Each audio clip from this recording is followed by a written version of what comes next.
In the calm, uneventful suburbs, life had always felt predictable until technology started sneaking into every corner. At first, it felt far away, like a phase only tech geeks cared about. But gradually, it crept in and became impossible to ignore. Neighbors who once talked about lawn care and bake sales were suddenly obsessed with going online. At work, people wouldn't shut up about email and how you could look up anything on the internet. It all sounded bizarre, like some mix of science fiction and hype. My kids begged for a home computer, insisting it was crucial for school.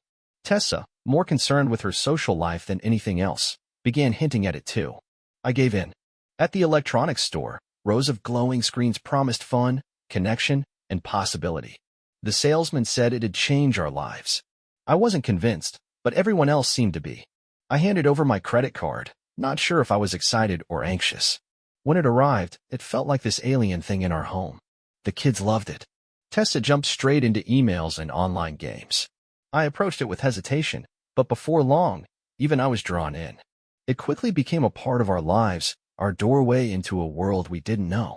That computer changed everything. What started as a novelty became a tool that pulled each of us in. Tessa got obsessed, constantly emailing and gaming. The kids used it for school. I started diving deeper myself, especially during my late shifts, when I'd come home and the house was silent. Instead of drinking with coworkers like most guys, I'd go online. Eventually, I got hooked on forums, ones filled with stories of cheating wives. I wasn't sure why they grabbed me, but I couldn't stop reading. Something about the betrayal, it got under my skin. It made me start questioning Tessa. Her behavior suddenly felt suspicious, laughing too much at another man's joke, being too secretive. I even started going through her emails. I knew it wasn't healthy, but I couldn't shake the paranoia. One day, I read about a man who discovered his wife was cheating, and for some reason, it made me wonder, how would I react? I didn't want to be turned on by the thought, but it stayed in my head. I brought it up with Tessa once, casually, and she looked at me like I was insane. Said I was being stupid and that she'd never do something like that. We'd met in our 20s at her sister's wedding. Things moved fast. We were married in a year and had 2 kids, Logan and Maya. On the outside, we looked stable. But Tessa's sister, Natalie? Total disaster. Back in high school, she had a reputation, and I'd even been in a threesome with her and a friend once. That history stayed buried. Her husband, Travis, wasn't any better. He never liked me, and I always thought he flirted with Tessa. She'd brush it off like he was being polite. We never talked about our past, too much jealousy, too many secrets. And our marriage was strained. We worked opposite shifts and barely saw each other. Then came the day Tessa asked me to fix Natalie's sink. I agreed, joking about being her plumber. When I got there, Natalie greeted me in a skimpy bathrobe, handed me coffee, and showed me the sink. She started flirting, pushing boundaries, then suddenly asked, "So, are you going to sleep with me now?" I told her no. I said I loved Tessa and would never cheat, especially not with her sister. She tried to use our past against me, but I stood firm. That's when she flipped, threatened to tell Tessa everything if I didn't give in. I warned her that if she stirred up drama, I'd tell Tessa myself. She laughed, called me stupid, said she could ruin my marriage. I ignored her, packed my tools, and left. But I couldn't stop thinking about it. What if she did say something? What would Tessa believe? I called Tessa from work. No answer. Left a message saying we needed to talk. Hours passed. Still nothing. I called her mom, who said Tessa had gone out with Natalie and Travis. The kids were at her place. Later, Tessa called asking if I could watch the kids overnight. I said yes. I also told her mom, let her know I love her. I'll talk to her tonight. But something inside me felt off. When I got home, I saw Natalie's car in the driveway. My heart dropped. I walked in and found Natalie on the couch, holding Tessa's hand. Travis was nearby, straightening his clothes. And Tessa, she was a drunken mess on the sofa, dazed and terrified. I lost it. I lunged at Travis, punching him until something cracked against the back of my skull and everything went dark. I woke up in the hospital. A cop, Wade Conley, told me I had a concussion. I could have been charged, but Natalie admitted to hitting me with a vase to stop the fight, and charges were dropped. I asked about Tessa. Wade said she was throwing up when they arrived. Natalie claimed she was drunk. Tessa told the cops she barely remembered anything, just that I'd yelled at her. Once the officer left, I lay there in a fog, replaying everything. I knew one thing. I couldn't keep living like this. Not with a woman who may have betrayed me. But I needed to know why. The morning after everything blew up, I called my sister Chloe and asked her to come get me. While I waited, Tessa called. Want me to pick you up? She asked like nothing had happened. We need to talk, now that we're even. Even? I barked. You slept with Travis and you think that makes us even? My voice was shaking. Forget it. Chloe's on her way. I'm leaving. She started to say something else, but I ended the call. When we pulled up to the house, I asked Chloe to stay in the car. I walked up to the door and knocked. Tessa opened it like she was expecting me. Where are the kids? I asked. They're at my mom's, she said quietly. Did you get my message? She nodded. Yes. Well then, I said, keeping my voice firm. Natalie told you I forced myself on her? Tessa's face went pale. How could you? She whispered, shocked. I didn't, I said flatly. I went over there to fix a sink. She came on to me, and I shut it down. She got angry, said she'd lie about us sleeping together. She's jealous of us.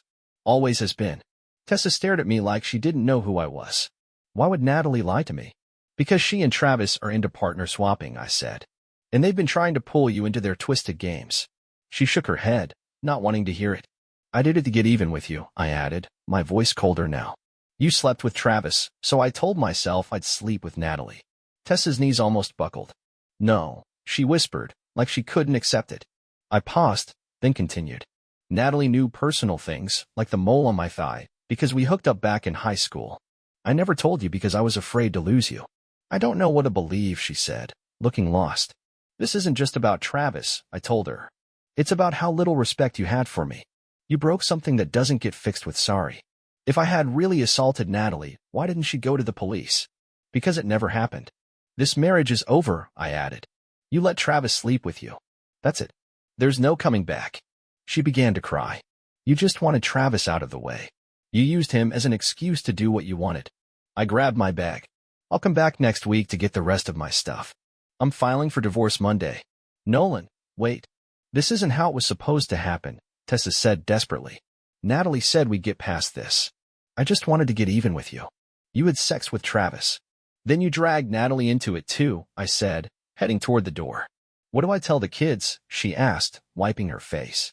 Tell them whatever helps you sleep at night, I replied. I'm done. I'll get a lawyer to figure out visitation, she mumbled. I didn't even look back. Chloe drove me to a cheap motel while I figured out my next move. I told her everything, and thank God, she believed me. I knew she'd be there for the kids too. The next few weeks were rough. I worked extra shifts to stay afloat and rented a tiny guest house. Most meals were greasy diner food or takeout from whatever bar was still open. I met with a lawyer. He told me Tessa didn't want the divorce, but she wasn't going to fight it either. We split everything straight down the middle, house, savings, furniture. I didn't argue about child support. I missed my kids like hell. I miss Tessa too, but not enough to pretend things weren't broken beyond repair. I tried to show up for everything that mattered, school plays, birthdays, even if it meant skipping work. I avoided any gathering where her family would be. When I had to deal with Tessa, I kept it brief. If she tried to bring up the past, I'd cut it off and walk away. I saw the kids every weekend, and whenever I could during the week. Tessa called almost every day, but I started hanging up the moment she brought up anything emotional. One night, over dinner at Chloe's, she mentioned that Natalie was still spreading rumors that I had assaulted her. I wasn't surprised. But what stung was that Tessa still hadn't fully picked a side. She was torn between believing her own husband and her lying, manipulative sister. I told Chloe the truth. There wasn't any hard evidence either way. That's what made it worse. Tessa chose to believe the version that painted me as a monster. One afternoon, I picked up Logan from school because he wasn't feeling well. I let Tessa know and stayed with him, making sure he was comfortable. I was tucking him into bed when the phone rang. It was Natalie. What are you doing there? She asked, her tone full of suspicion. Oh, if it isn't the Queen of Lies, I said sharply. Logan's sick. I brought him home. You ruined my marriage. I hit the record button on the machine. Is he okay? She asked, pretending to care. Don't act like you give a damn. You wanted to tear this family apart, I shot back. You knew we were into swapping, she hissed. Travis wanted Tessa. If you just slept with me like I asked, none of this would have happened. But no, you had to run home and start a fight. You told Tessa I was lying, so I got Travis to make sure she wouldn't forget the night. She was drunk. He took advantage. And guess what? You can't prove anything. She laughed. I knew she'd believe me over you.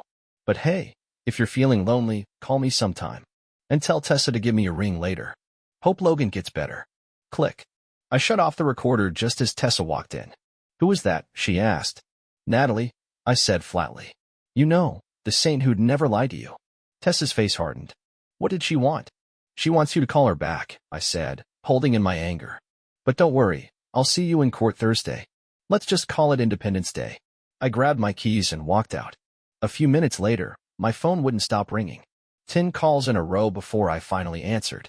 Nolan, Tessa said, her voice shaking. I'm sorry. Please forgive me. I just talked to Natalie. She finally admitted it. You didn't touch her. You were telling the truth. Well, I replied, voice cold, it's great to finally hear that. But it doesn't matter anymore. Nolan, No, I cut in. You slept with Travis. You didn't even let me explain. After everything, you believed your sister's lies and thought I was some kind of monster. I loved you. But after this? I can't even look at you the same. That Thursday, I took the day off work to sign the divorce papers. I made sure I wasn't home when Tessa came by. Still reeling from everything, I ended up at the bar that night. I wasn't looking for trouble, just a drink and some quiet. But as I poured one, Travis strolled in like he didn't have a care in the world. He didn't even see me. I didn't hesitate. I walked straight up to him and landed a punch square in his face. He dropped like a sack of bricks. I didn't stop there. I kept hitting him until 3 guys pulled me off. I was shouting, "Hope you rot in hell," and got one last kick in before they dragged me back. The cops showed up and cuffed me. I didn't fight it. I deserved it. From the holding cell, I called Chloe, told her what happened and begged her not to bail me out. I was ready to face the consequences. She was in tears as I hung up. Tessa tried visiting me in jail. I refused. I didn't want to see her face. It took nearly 2 months before I finally had my day in court. I pled guilty to assault and was sentenced to 2 years, minus time already served. Chloe packed away my things and kept me updated. She said Tessa had been sick and wanted to see me. I still refused. Chloe insisted. She loves you. Her family's furious with Natalie. She never signed the divorce papers. You're still technically married. Prison was a nightmare. Constant tension, constant fights just to be left alone. My cellmate, Ellison, was a lifer. He'd murdered his wife and her lover. At first, we kept to ourselves. After a few months and enough bruises, I earned a little respect. Ellison eventually started opening up. One day, Tessa showed up in the visiting area. I was shocked. What are you doing here? I asked, my voice tight. I still loved her, but I couldn't forget what she'd done. She was crying, saying she made a huge mistake. I haven't signed the papers. I still love you. I'll wait for you. I didn't say a word, just turned around and walked away, leaving her behind the glass. Weeks later, I overheard guys plotting to take out Ellison. Something about an old vendetta. I wanted to ignore it, but I couldn't. I warned him. At first, he didn't believe me. But when the moment came, Ellison was ready, wearing books under his shirt like armor. The guy came at him with a blade. The knife hit the books, and Ellison's crew beat the guy down before guards arrived. Ellison just kept eating like nothing had happened. After that, we talked more. In the cell, he was almost a different person, quiet, reflective. Outside, though, he was a hardened leader. He spoke often about his daughter Jenna, a lawyer, the only family member who still stayed in touch. He refused to let her visit for her own safety. Still, you could tell he was proud. I finally opened up to him, told him everything about Natalie, Travis, and how Tessa had betrayed me. Do you still love her? He asked. Yeah, I admitted. But I can't forgive what she did. Does she still love you? She says she does. So why can't you forgive her?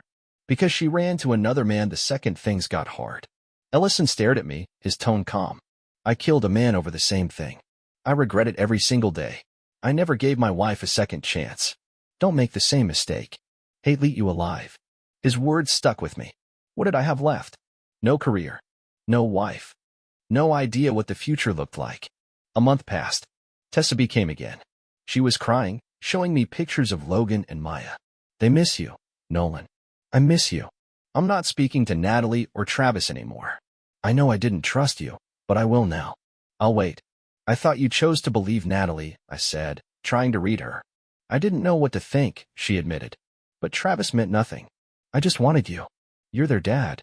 2 weeks later, Chloe visited. She looked uneasy. I saw Natalie and Travis going into Tessa's house, she said. Thought you should know. I was stunned. Had Tessa lied again?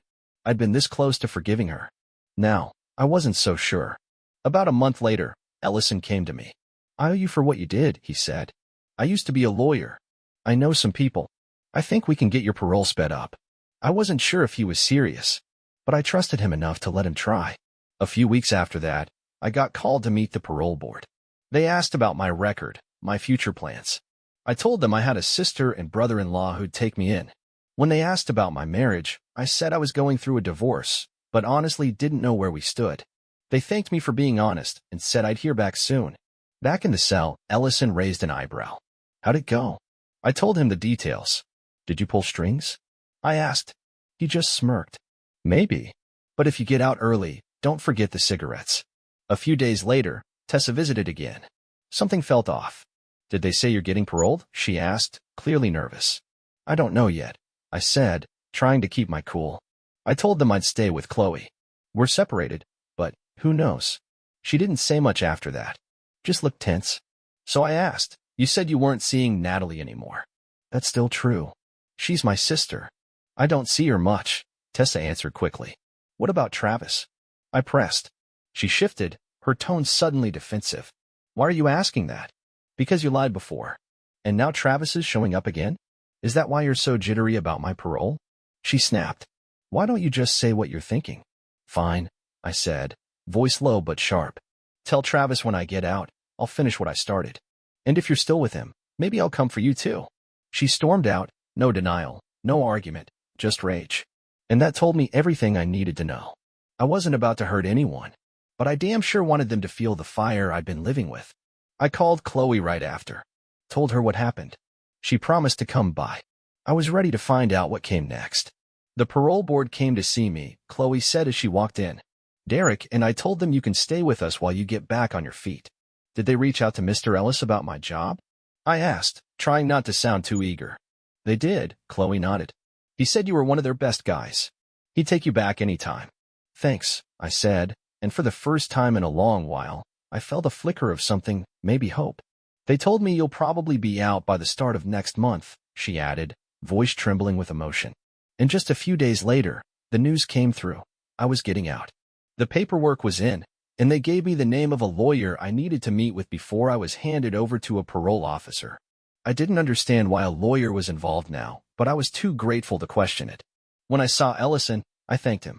"Don't forget those cigarettes," he smirked. "They're coming," I said, still unsure if he really had anything to do with this. But in my gut, I knew he had. The day I stepped out of those prison gates, Chloe was waiting right there for me. Her eyes were wet with tears as she wrapped me in a tight hug. "Welcome home, brother," she choked out. Back at her place, Chloe and Derek did everything they could to make me feel human again. They gave me space, but made sure I knew I wasn't alone. I asked about Tessa, and Chloe told me that after our last explosive conversation, she'd finally signed the divorce papers. I was free, legally and emotionally. Still, I called Tessa to set up a visit with the kids. I told her I didn't want drama, just consistent visits. She agreed, but made it clear I was to keep things civil.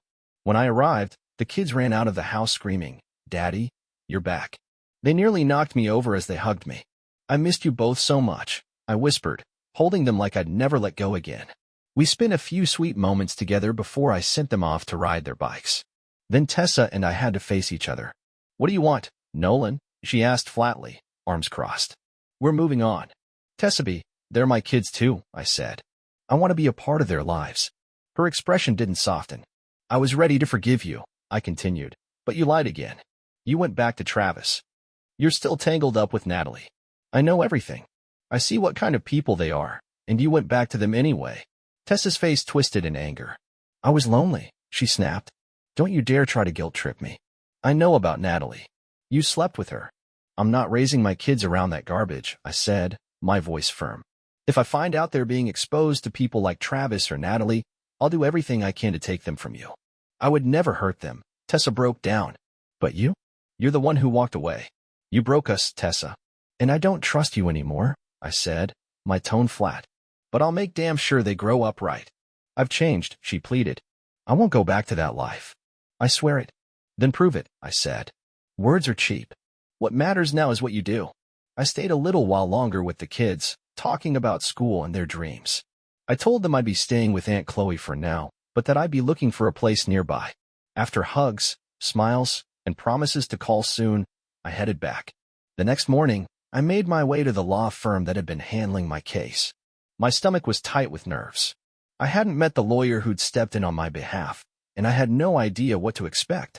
At the receptionist's desk, I asked, "Is Mr. Jenna Rhodes available? I've got an appointment." She smiled politely. "Miss Rhodes will be with you shortly, Mr. Grant. Please have a seat." I blinked. Miss Rhodes? A few moments later, a sharp-looking woman in a cobalt blue suit walked toward me. She had a professional air, but wore a disarming smile and dimples that caught me off guard. "Nolan Grant," she said, extending her hand. "I'm Jenna Rhodes. Let's go talk in my office."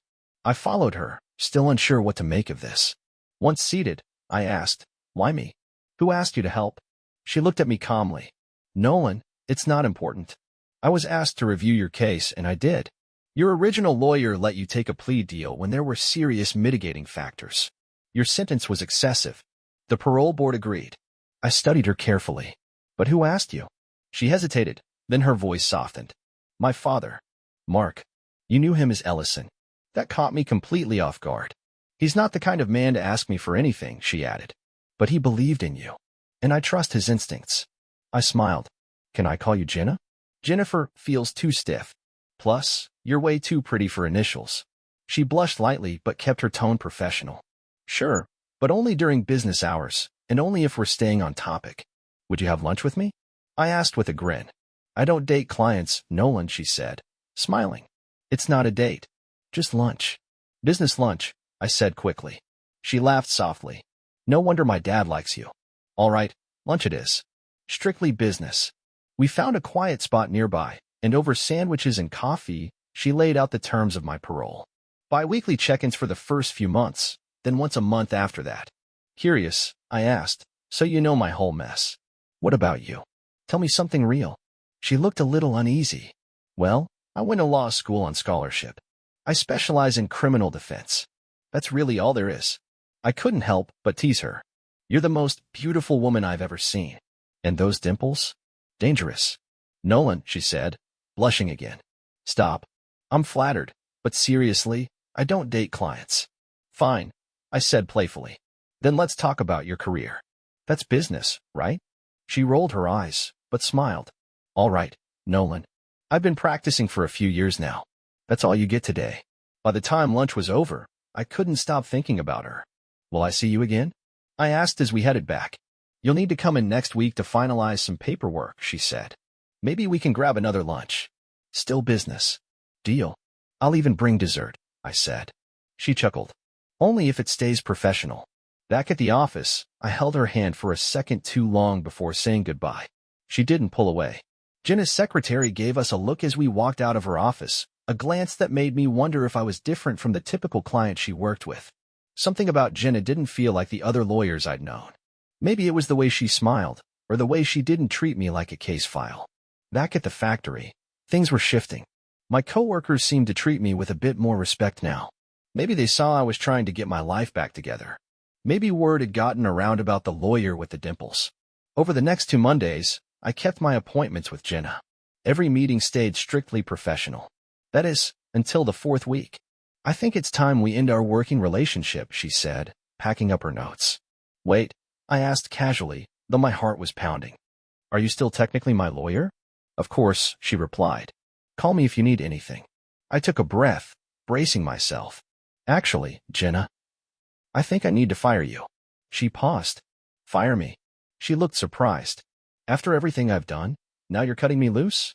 "Yeah," I said, holding her gaze. "Because I don't want a lawyer anymore. I want a date. Dinner. Maybe some dancing. I know I'm just some ex-con trying to rebuild, but I'd really like to get to know you.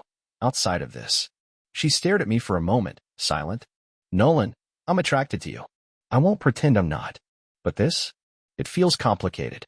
You're an ex-con. I'm a lawyer. People will talk. I don't care what they say," I told her. "Come out with me. Just once. If it doesn't feel right, we don't have to do it again. But if you feel even a little of what I'm feeling, follow your heart."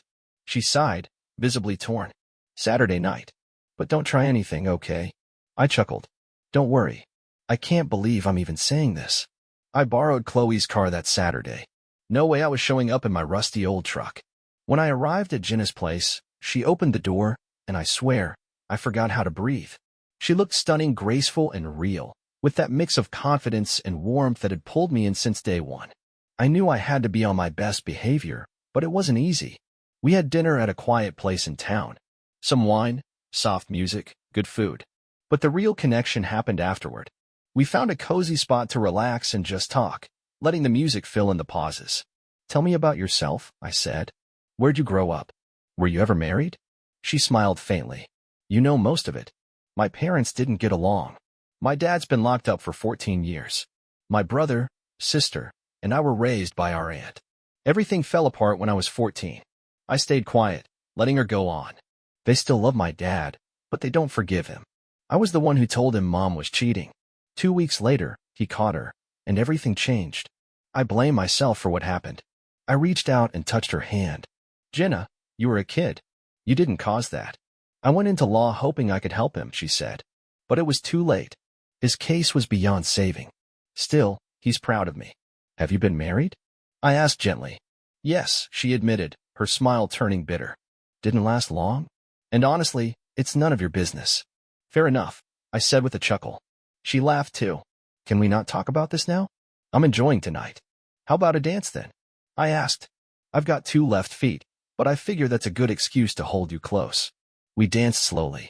Her perfume wrapped around me, and I felt like I hadn't breathed in years. Nolan, she whispered, I don't date often. It's hard for me to trust men. But if my dad hadn't sent you my way, I wouldn't be here tonight. I smirked. Remind me to send him a bonus pack of smokes. She grinned. You're the nicest surprise I've had in a long time. At the door, I kissed her gently. She kissed me back, but then took a step away. Can I come in? I asked, hesitant. No, she said, steady but soft. It's too soon. Next Saturday? Maybe. Call me Thursday. I left feeling lighter than I had in years. We saw each other again the next Saturday, and again the week after that. Bit by bit, she opened up more. One afternoon, she got serious. I want to be honest with you, Nolan. I married my college boyfriend. We were way too young. I had a pregnancy loss. Then we divorced. I kept the Rhodes name because my dad insisted. I reached over and gently squeezed her hand. Thank you for telling me that. She asked about my kids. I told her how curious they were about her, especially Maya, who kept asking when they'd get to meet the lawyer lady. Would you like to meet my family at a barbecue next Saturday? I asked. I know it's a big step, but it would really mean a lot. She leaned in and kissed me. That kiss was different, full of intention. When she pulled back, she nodded. Okay, Nolan. I'll come. I grinned, trying to hide how nervous I was. I'll have Chloe give you a call about the details. When I told Chloe, it was like the news had set off fireworks. Word spread fast. Suddenly, everyone wanted to meet this mystery woman. Aunts, uncles, cousins, even my parents. Jenna offered to bring potato salad, and Chloe couldn't stop gushing about how sweet she sounded on the phone. I think Chloe was rooting for us. And honestly, so was I. Every weekend, I still picked up the kids from Tessa's place. Sometimes we went to Chloe's, other times just out for ice cream or the park. I asked about their mom, but kept it civil. Logan mentioned she had a new boyfriend. That raised a flag until Maya told me he was a school teacher named Pat. Taught health, coached soccer. I brought it up with Tessa one afternoon. She didn't get defensive for once. I'm trying to turn things around, she said. Pat's a good man. His wife passed from leukemia a few years ago. He moved here to start over. She's got a 15-year-old daughter, and Logan and Maya really like her, Tessa said, almost trying to sound casual. I gave a slow nod. Look, I just need to say this, Tessa. The lies, the cheating, that's what destroyed us. If you care about Pat, don't make the same mistakes. Be honest with him. Treat him better than you treated me. She looked down. Pat loves the kids. He knows you're their dad, and he's fine with it. I hope it all works out for all of us. I really do. Her voice dropped. I hope I didn't mess things up for you with other women. You're a good man, Nolan. I know that.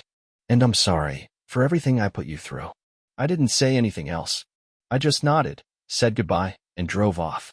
I found a small 2-bedroom place about a mile from Tessa's. It was nothing fancy, but it was mine. A space where the kids could stay when they visited. I still stopped by Chloe's place a few nights a week, partly for her cooking, but mostly just because it felt like home. Then came the day of the barbecue. I was nervous, pacing around outside while I waited. My stomach twisted until I saw Jenna's car pull in. She stepped out, all sunshine and confidence, holding a bowl in her hands. "Potato salad," she grinned. "And you better eat some." She looked incredible, like always, but more than that, being around her made me feel like things might finally be okay. I was already falling for her, even though all we'd shared so far were a few kisses and some late-night talks. But sometimes, you just know. I introduced her as a good friend to everyone. When I brought her over to meet my parents, she smiled warmly and hugged them like they'd known each other forever. My dad didn't hold back. "Don't worry, Nolan," he said, loud enough for everyone. "We already love her. Don't even know her yet, but we love her." Jenna glanced at me and smiled, and I smiled right back. That was all the reassurance I needed. Then came Chloe. "Nolan, I never mentioned this before," she said, exchanging a look with Jenna, "but I met your girlfriend while I was working on your parole." That caught me off guard. "It didn't seem important at the time," she added. "But now that we're all connected, I just wanted to be transparent. I promised not to lie to you." I blinked. I had no idea. Chloe continued. "I hadn't spoken to her again until she called me about what to bring today." Jenna looked at me, hesitant. "And yeah, I talked to Tessa too. And to your boss, Travis. I made sure you still had your job lined up after the bar incident. I did it all as your attorney. I never thought I'd fall for you." She looked torn, conflicted.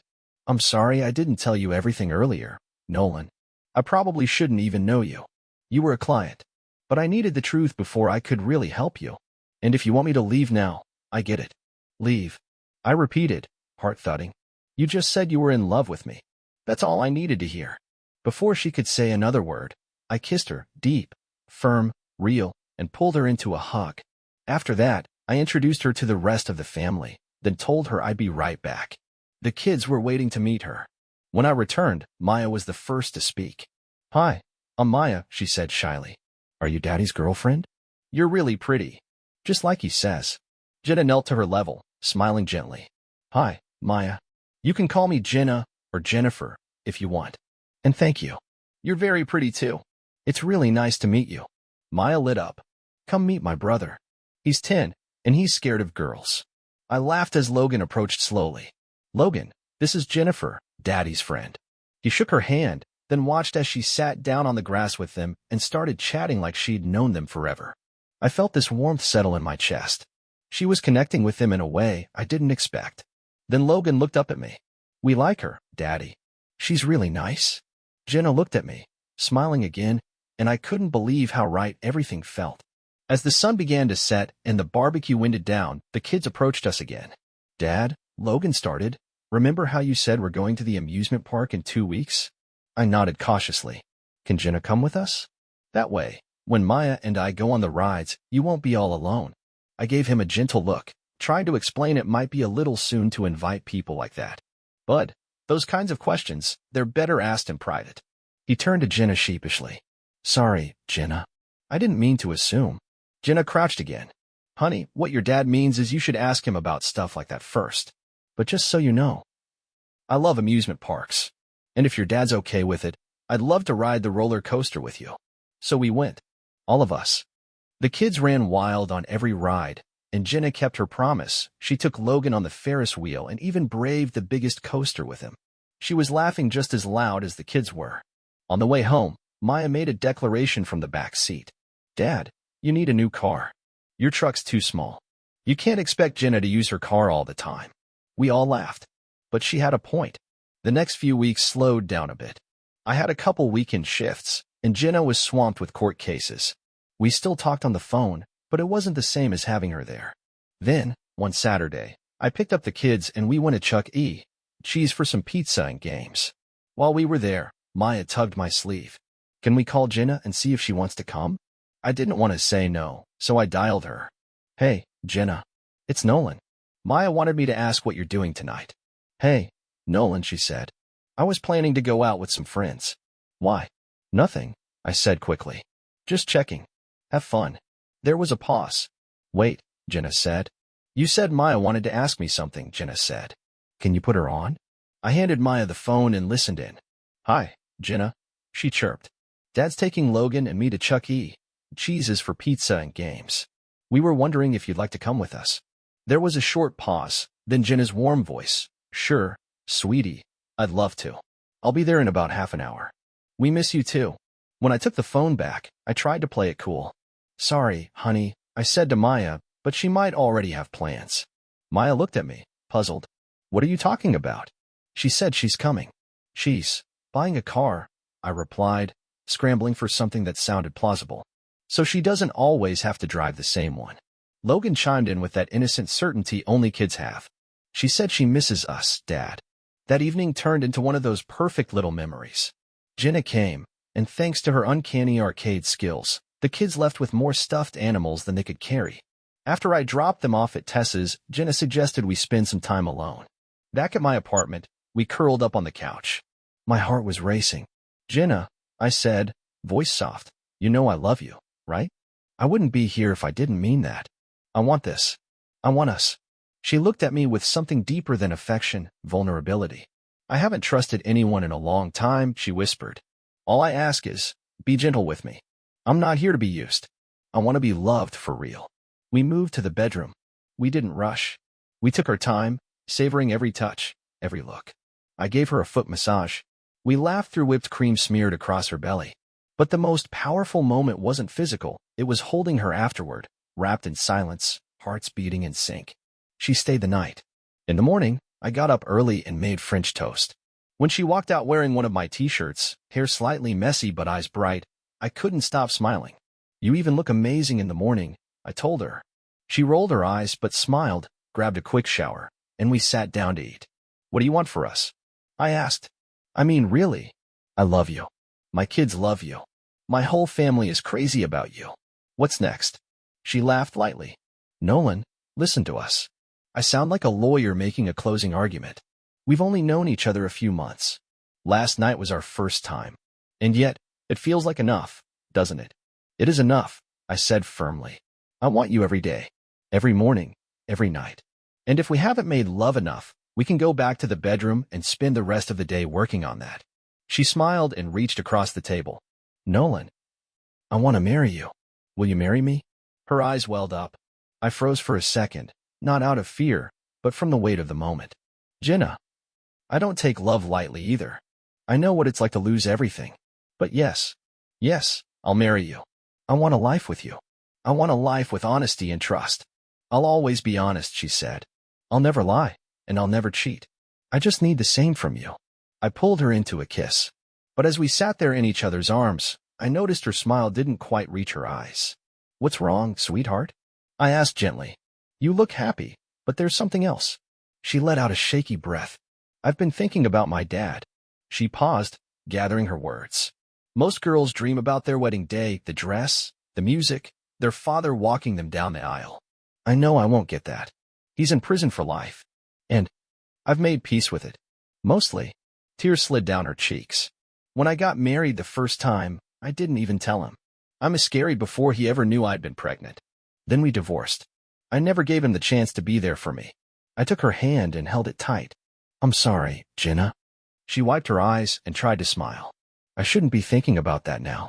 I'm marrying the man I love, the one who's right for me. You loved me from the beginning? I asked softly. She smiled, a little embarrassed. From the moment I saw you. I think you knew. I laughed quietly, overwhelmed by how real it all felt. So, when do you want to get married? Soon, she said. As soon as we can. We agreed on a date 2 months out. Just enough time to plan something small but meaningful. The next few days were a dream. I called Chloe and Derek first. They were overjoyed. Then I set up a conference call with the kids. We're getting married, I announced. Their cheers nearly blew out the speaker. We're so happy for you, Daddy. Maya screamed. Jenna's awesome. Later that week, I stopped by Jenna's office. Her secretary, Mary, greeted me with a big grin. Congratulations, Nolan. She told us everything. We're all invited to the reception. Mary buzzed Jenna, and I walked in. But the moment I saw her, I knew something was wrong. She was crying. Jenna, I asked, rushing to her side. What's going on? I called the prison, she said through tears. I asked if there was any way my dad could be there, just for the wedding. I already knew the answer. They said no. He's serving life. There are no exceptions, not even for one day. I wrapped my arms around her. I'm so sorry. She looked up, eyes red. Nolan, it's worse. His cancer came back. The remission didn't last. They've given him 3 to 6 months. I held her tighter, wishing I could take her pain away. Wishing there was something, anything, I could do. Why does this have to happen now? I thought, holding her. She deserves joy. Not this. I kissed her forehead and whispered, Jenna. I've been sending your dad cigarettes since the day I got out. I promised him I would. She let out a small laugh through her tears and pressed her face into my chest. I'm so sorry, she whispered through her tears. You don't have to be, I said softly. It's not your fault, Jenna. Your dad didn't bring this on himself. She nodded slowly, wiping her eyes. And those cigarettes I've been sending? I added gently. He doesn't smoke anymore. He trades them with other inmates for what he needs. He's just surviving the only way he knows how.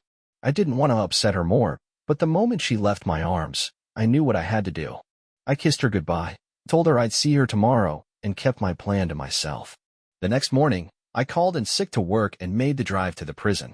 I needed to speak to 2 people, Ellison and the warden. When Ellison saw me, he gave a tired but genuine smile. You take care of my girl, Nolan, he said. That's all I want. Just make her happy. She deserves the best. I'm trying, I replied. Actually, I'm here to ask for your help with something. I laid out my idea. At first, Ellison shook his head. No way, Nolan. They won't go for it. But I kept talking, kept pushing, and finally, he sighed. All right, I'll back it. But it's up to you to convince the warden. Thank you, I said, grateful beyond words.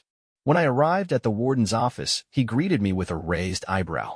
Nolan, heard you're getting married. Yes, sir. That's why I'm here. I assume this has something to do with Ellison, he said, his tone already tired. He's a lifer. We can't make special allowances, not even for weddings. I nodded. I understand. But I'm not asking for him to leave. The warden tilted his head. Go on. I want to get married here. On prison grounds. Use the chapel. Let Ellison walk his daughter down the aisle. That's all we're asking. He stared at me, deadpan. You're asking me to host your wedding? Inside a prison? Yes, sir, I said without hesitation. Jenna hasn't seen her father in 14 years. And now he's dying. She deserves this moment. He didn't say anything for a long time. Then, finally, he exhaled. All right, Nolan. We'll do it. But there will be rules. No big crowd. You can bring 3 people. Ellison can invite a few inmates. The ceremony will be officiated by a staff member. Understand? Completely, I said, relief washing over me. Thank you. I rushed back to tell Ellison. Mark, I said, using his first name. His face lit up when I did. The warden said yes. We're doing it. His expression softened. Thank you, Nolan. I know what this will mean to her. Before I left, he handed me a folded piece of paper. Give this to Jenna. It's the number to a bank. Tell her to bring her birth certificate when she goes. Still in her maiden name? I asked. Yeah, he said. That account's been waiting for her. I nodded and squeezed his shoulder. And Mark. I'm sorry about the cancer. He nodded once. Just take care of my girl. That's all I want. When I got back to Jenna's office, she saw my face before I even said a word. What is it? She asked, eyes widening. What happened? I leaned in the doorway, grinning. So, how do you feel about getting married in prison? What? She blinked. What are you talking about? I explained everything. How I'd gone to the warden, how he'd approved it, how her dad would be able to walk her down the aisle. And this time, her tears were full of joy. Oh my God. Nolan, she whispered, hugging me tight. I love you so much. Later that day, I told her about the deposit box. We drove straight to the bank. Jenna walked to the counter. I'm Jenna Miller, she said, handing over her birth certificate. I believe there's a box under that name. The clerk nodded and led us to a private room. Inside was a small safety deposit box. He opened it, then stepped outside to give us privacy. Inside was a letter. Dear Jenna, if you're reading this, it means you're either getting married or I've passed. God, I hope it's the first. Inside this box is your mother's engagement ring. I know people always wondered where it went. I kept it safe for you. She wasn't perfect, but she loved you deeply. And I know she'd want you to have it. You'll also find $15,000 in bonds. I set those up to help pay for your wedding. I did it all before I was locked up. When you see Ethan and Rachel, tell them there's a box for each of them too. Only yours has the ring. Congratulations, honey. And always be honest with your husband. With love, Daddy. Jenna was speechless. We left the bank holding hands, and with tears still fresh in her eyes, she said, "Let's do this. Let's give him that moment." Over the next few weeks, Jenna and Chloe threw themselves into wedding prep. Even though we had to plan quickly, they worked like a seasoned team. I wanted Jenna to have the wedding she deserved, even if it happened in the most unexpected place. Chloe offered to take photos with her digital camera. "You'll want to remember every second," she said. One afternoon, Jenna and I visited her brother Ethan and sister Rachel. I met them for the first time, and I could see the tension in the air. "I don't hate our dad," Ethan said quietly.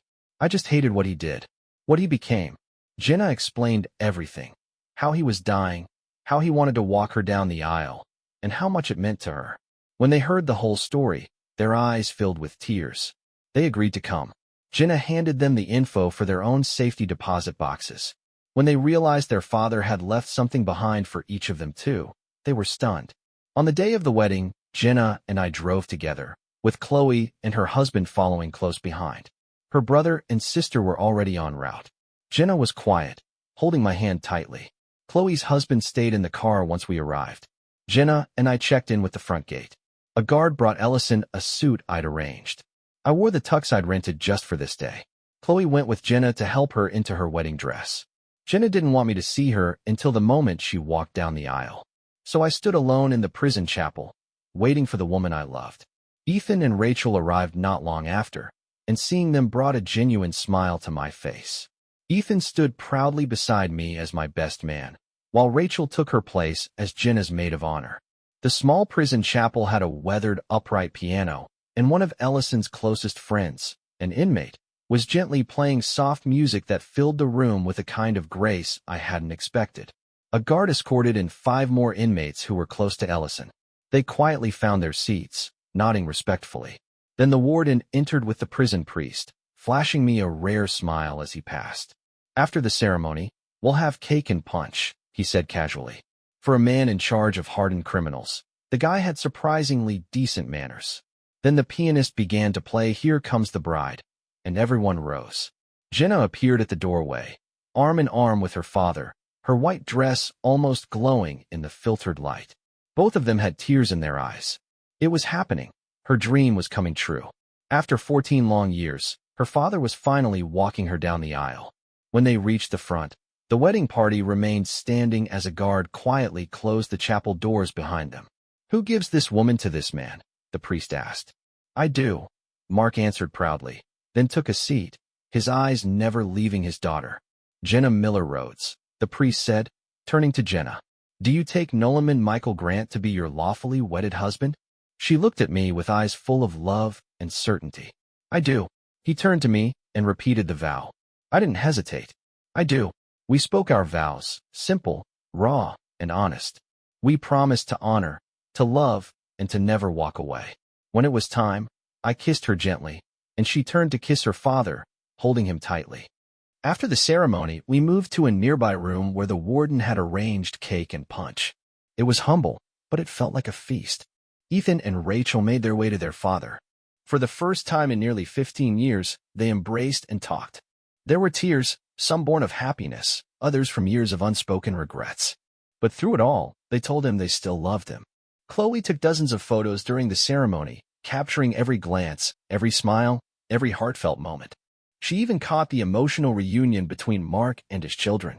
Laughter and bittersweet joy filled that room. After the reception, Chloe and her husband rushed to a 24-hour photo center to get everything developed. They enlarged the best shots and made 4 sets. One for me and Jenna, one for Chloe, and one for Ethan and Rachel. A few days later, Ethan and Rachel came by with their children. They showed them a picture of Mark. "This," Rachel said gently, "is your grandfather." Jenna looked absolutely breathtaking that day. If she had wings, she might have passed for an angel. But to me, she was already something divine, the most beautiful woman in the world. And now, she was my wife. We danced, we ate, and we danced some more, sharing laughter, sweet glances, and kisses that felt like the start of everything good. Some people at work later told me I was a lucky man. They didn't need to. I already knew. People sometimes ask why Tessa and Pat didn't attend the wedding. Truth is, it wasn't their day. It was Jenna's. And I didn't want a single thing to cast a shadow over it. Watching Jenna walk down that aisle with her father, seeing her brother and sister reconcile with him, those moments are engraved in my heart. 6 months passed in what felt like a blink. Tessa and Pat got married last month. The kids tell me Pat's good to them, and honestly, I'm glad she's found some stability. I also asked about Aunt Sue and Uncle Travis. Apparently, they moved out of state. Probably for the best. I got moved to the day shift at work. It gave me more time with Jenna and the kids, and that's all I wanted. We were building a life. And we had another reason to be hopeful. Jenna was pregnant. 3 months after our wedding, Mark Ellison passed away. The kids had visited him regularly. It wasn't easy, but it meant the world to him and to Jenna. Before he died, we told him we were having a boy. We also told him we planned to name the baby David Nolan. He smiled. It was the last time I saw him truly happy. Sometimes I look back at all that's happened and wonder how I made it through. A broken marriage, time in prison, betrayal, and somehow, I ended up here. Married to Jenna. Starting over. About to be a father again. Not a day goes by that I don't thank God for the second chance I never saw coming. Our life together started to settle into a peaceful rhythm. Jenna and I were still figuring things out, but it felt natural, like we were meant for this. The kids adored her. And as time passed, Logan and Maya began to flourish in ways I hadn't seen before. They were just as excited about the baby as we were, sometimes bickering over who would get to hold him first. It was sweet, chaotic, and full of life. Work kept me busy, sure. But every evening, I came home to laughter, stories, and warm hugs. That house, our house, was filled with the kind of joy I thought I'd lost forever. I still talked to Tessa, but only when it came to the kids. Pat seemed steady, and I genuinely hoped she'd found peace. We were all trying to move on in our own ways. When David Nolan was born, he let out a cry so strong it was like he was declaring to the world that he was ready. Holding him in my arms, I felt a part of myself heal that I didn't even know was broken. Jenna, smiling through tears, looked at me with such completeness. I thought my heart might burst. Later, we visited Mark's grave on what would have been his 65th birthday. We brought David, flowers, and our love. Jenna knelt beside the headstone, eyes shining with emotion. He would have been so proud of you, I whispered as I wrapped my arms around her. The seasons passed, and with them, the weight of old pain began to ease. It didn't disappear, but it no longer defined us. Jenna and I aren't perfect. No couple is, but we're perfect for each other.